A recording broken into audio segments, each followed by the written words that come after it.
But today, I'm also here to talk to you about what's going on in this building and in buildings around the world.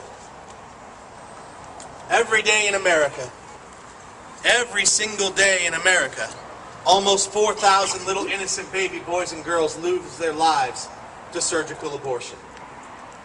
Now that's just America, and that's just surgical abortion.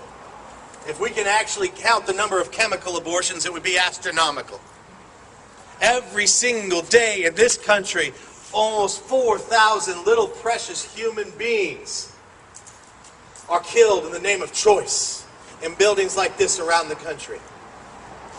We are now coming up on 38 years. 38 years of decriminalized abortion in America. 38 years. Almost 52 million children dead.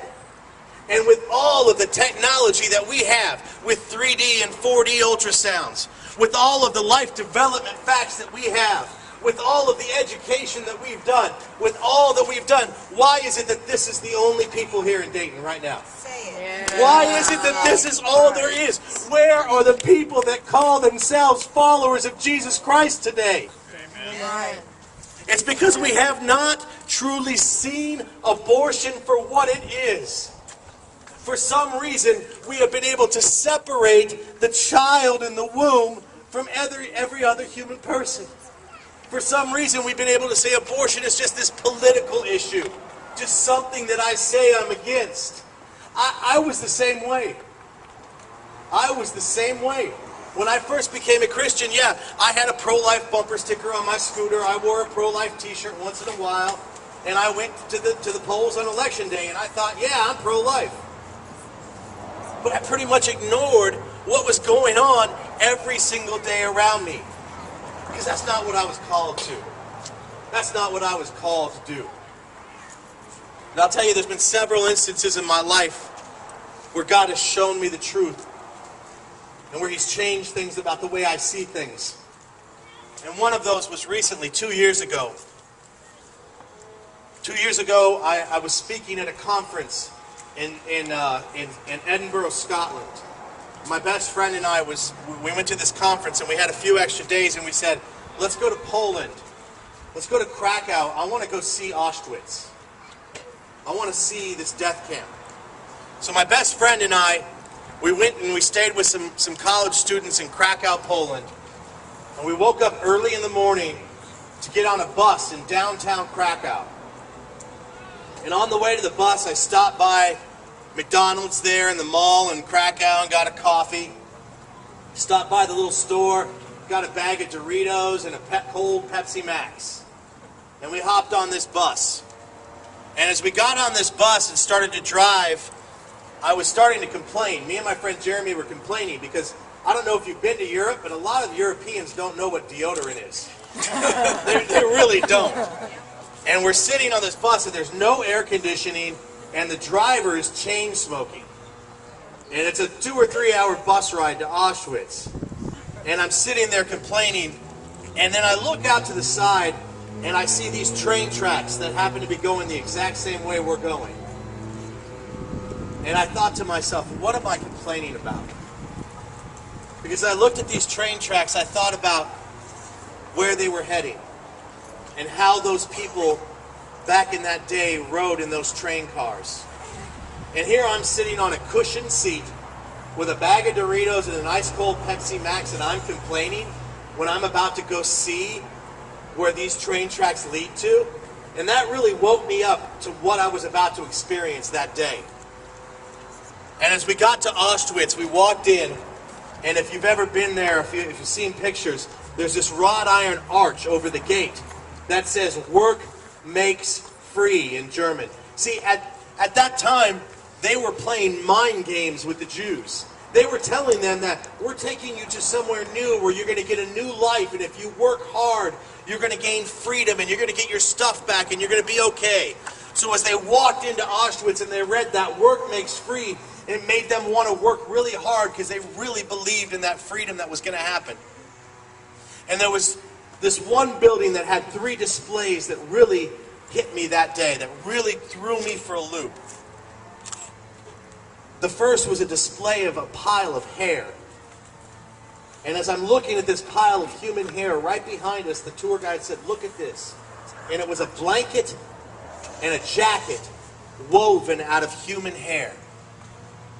And the Germans would take this hair and make jackets and blankets to keep themselves warm.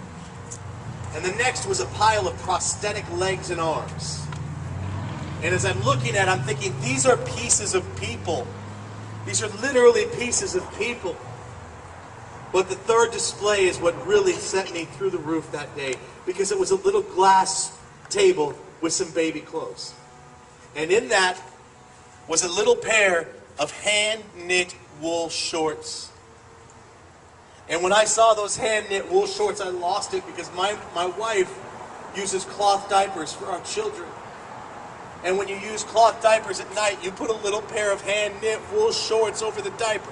So I'm sitting there looking at what could be my son Atticus's hand-knit wool shorts. And I know that they were taken off of a little baby right before that baby was thrown into an incinerator. And we left that building, and as you walk out, you're already emotionally distraught, but you walk into the courtyard where the shooting squad was. And you see the wood thing right behind you with all the bullet holes in it. So next we got on a bus and we went to the next camp, Birkenau. And as we got to that camp, you see the railroad tracks that we had been looking at leading right into the camp.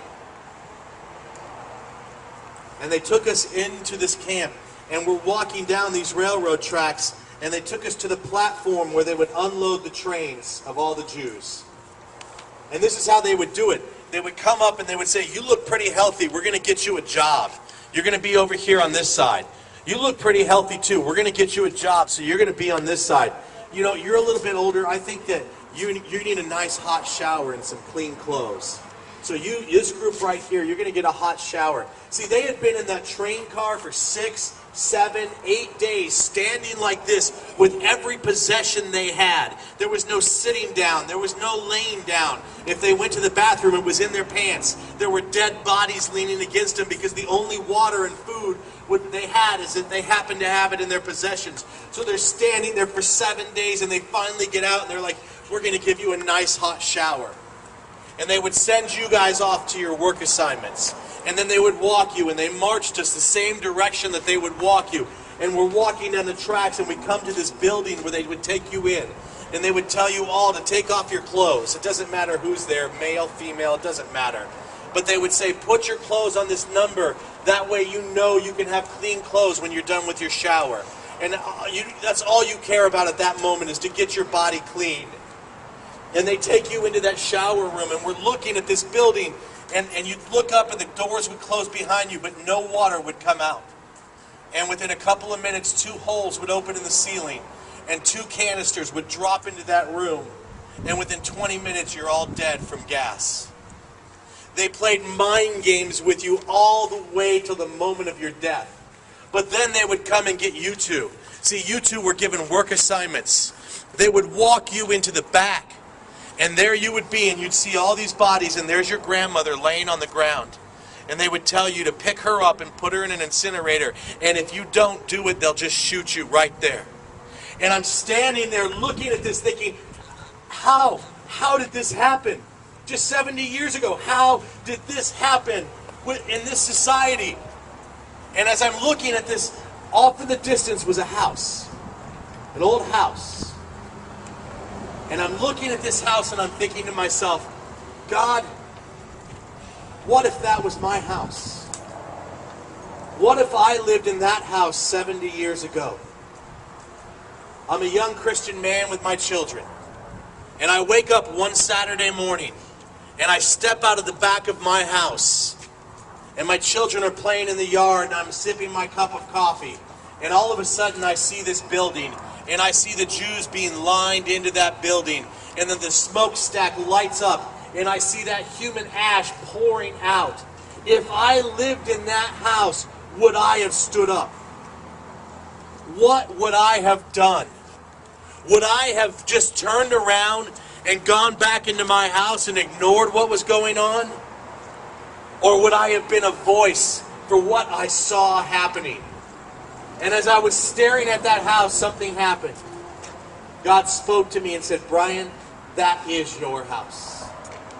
You live in that house. And you live in that house. And you live in that house because in our backyards, in our country today, there are buildings where human beings are taken into those buildings. And they are coming out in trash bags and medical waste bins.